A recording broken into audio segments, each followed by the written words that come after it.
This new technique that we're doing with metal is, I've really enjoyed playing with the new Vagabond machine. I have a couple of new aluminum metals from Merc Art, and we'll be using this little lovebird stencil. Also, we'll be doing some stenciling. You see a little bit of stenciling here with the paint stick.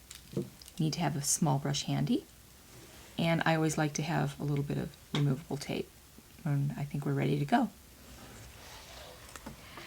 So this little new machine called the Vagabond is so new, it's still got stickers on it.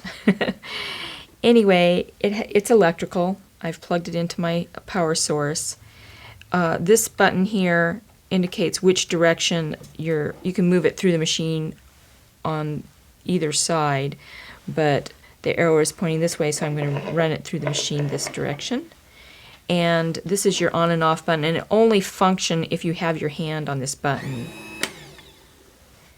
So, to start with, I am going to take my metal, and I have my name right here on the stencil, so I do not want to put that on this direction, or that will imprint my name on it. So be sure when you're working with these that you put it on so that the blank side of your stencil is against the right side of your metal.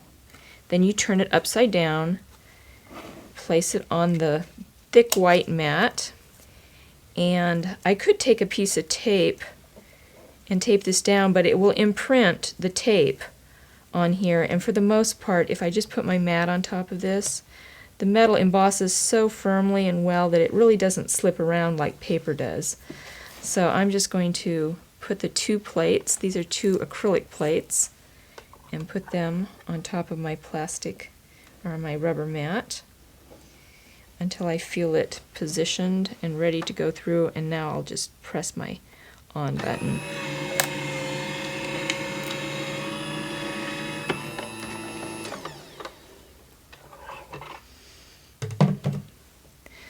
So let's take a look. There we go. You can see from the back it's all impressed.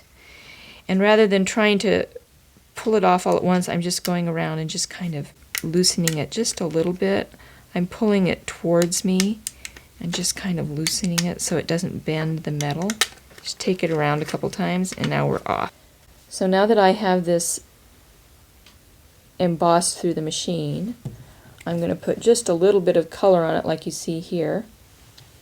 But I'm using the paint sticks, and even though these are oil-based paints, they will end up drying on the metal permanently, so you don't have to worry about them coming off. And I'm just picking up a small amount on my small stencil brush, and I'm just rouging the color on. But I'm going to be trimming this out, and the edge of this kind of holds it in place, so I don't have to worry too much about putting a lot of tape on it. The tape leaves a little bit of residue on here, which won't matter anyway because I'm trimming it off. And you can peek at it and see if you like it.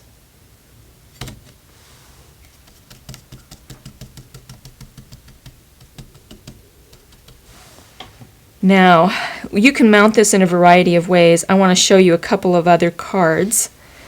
Like I said, Magdalena also sells a pewter, and Lee Kellogg, who owns a store in Santa Fe, New Mexico, did this card on the pewter. I think it's beautiful. Let's see, this one is done by Wendy Jordan out of Lolo, Montana. And you can tell she's actually taken the copper memory mist and sprayed it to give it some distress look. And then she's paste embossed here on the outside with some glitter. Laura Drohozel from Michigan, she mounted hers by wrapping the metal around a little piece of chipboard and then replaced the stencil and used alcohol inks to add some color.